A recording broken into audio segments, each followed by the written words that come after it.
Hello, everyone. Good to see you again. I'm Anne-Marie Green. And I'm Vladimir Dutip. There is growing outrage in Iran after regime leaders admitted to shooting down a Ukrainian passenger plane. Witnesses say riot police and security forces fired live ammunition and tear gas at anti-government demonstrators over the weekend. Iran has denied those claims. Protesters are demanding top leaders resign after the government's late admission to unintentionally firing a missile at the plane, killing all 176 people on board. Now, President Trump weighed in on Twitter, urging Iran not to shoot protesters, and he called on the regime to restore internet and allow journalists back in the country. Our Elizabeth Palmer was one of the many foreign reporters asked to leave Iran. She's now following the latest in London. Just hours after Iran's military admitted shooting down the passenger plane, the protests began. Thousands of mostly young people joined angry crowds in Tehran. And the protests continued last night, too. Social media videos showed at least one woman shot in the leg. Tehran's police chief said he'd urged his officers to use restraint, but witnesses say police were using live rounds, just not shooting to kill. It all started with a candlelight vigil, but quickly morphed into crowds chanting, "The Revolutionary Guards are dictators, and the enemy is not America, it's within." One social media post shows students refusing to walk on large U.S. and Israeli flags painted in the road. Many of them will have seen and shared President Trump's tweets in Farsi, calling on the Iranian leadership not to kill the protesters. On Saturday, in a stunning move, General Amir Ali Hajizadeh had told the nation it was Iran's army that had downed the plane, mistaking it for a U.S. cruise missile. But as pictures of the wreckage circulated and international investigators started their work, disbelief turned to fury. Not only on the streets, but everywhere, Iranians were asking if there really had been a threat of U.S. strikes, why hadn't the military done the obvious thing and closed its airspace to civilian planes? So CBS News senior foreign correspondent Elizabeth Palmer is joining us now from London. So Elizabeth, you know, even before all of this, there had been protests with people critical of the current regime. And now they have even more to take to the streets over. But security forces are cracking down. And, you know, we talked about some reports that they may have even been using live ammunition. So what's happening there today? Do we expect more demonstrations? These demonstrations occur regularly. You know, the last set were a few weeks ago. Last January, there was enormous unrest. And it just shows you how the anger and the frustration overall with the government, its ineptitude and its corruption, bubbles away below the surface. And then every now and again, there's a catalyst like this plane crash, and up it wells again.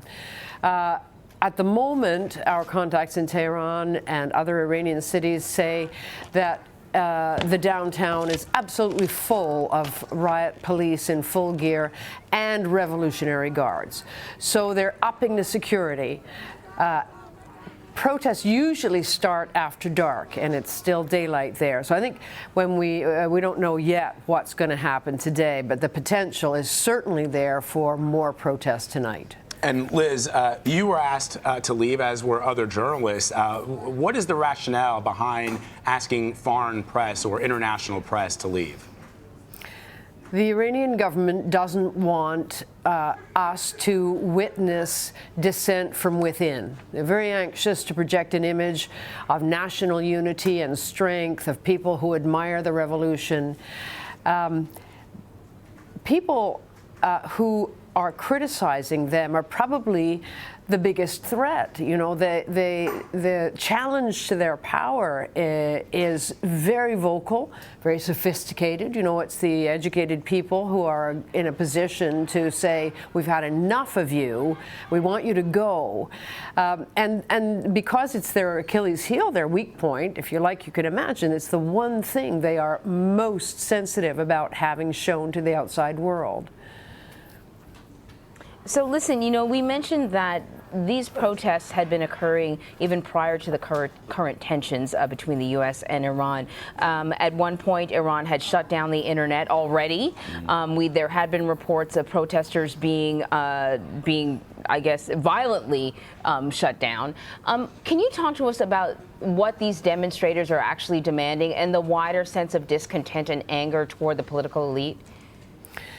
The demands are constant, and you know, the greatest protests so far, I think, happened after 2009, which a lot of people felt was a stolen election, a rigged election, and then there were hundreds of thousands of people in the streets. It took several days to finally put an end to that, but that one really did show you how many people are against the government and how long that's been. You know, that's more than a decade ago. What they would like, well, for sure, some opening, more freedom of expression, but I think it's the corruption, the endemic corruption, and the widespread perception that a lot of the leadership are just in it for themselves. You know, they don't really believe in the values of the revolution anymore, social justice, this kind of thing, that for them now it's a power trip and a financial enterprise, and they're utterly corrupt and they have no credibility. And Liz, as you know, the Iranian regime blames the United States for these latest protests, as well as the demonstrations that erupted back in the fall. As you know, more than 300 people were reportedly arrested and were killed, rather, in that wave of unrest. Is this strategy that Tehran has used historically since the revolution of blaming Washington for orchestrating these protests still working, even in the wake of this action, shooting down a passenger plane full of Iranian and other international individuals?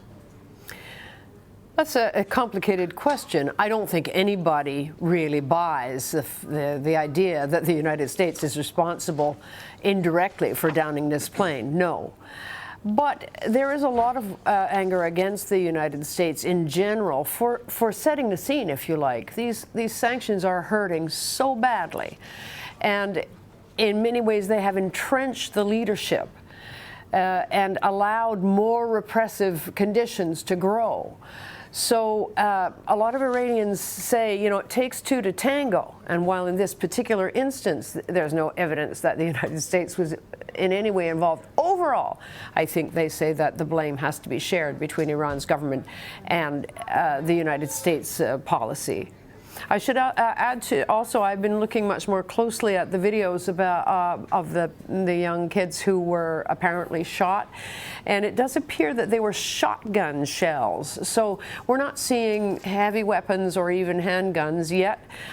Those injuries look as if they were shot from shotguns, but of course there's plenty of room to escalate.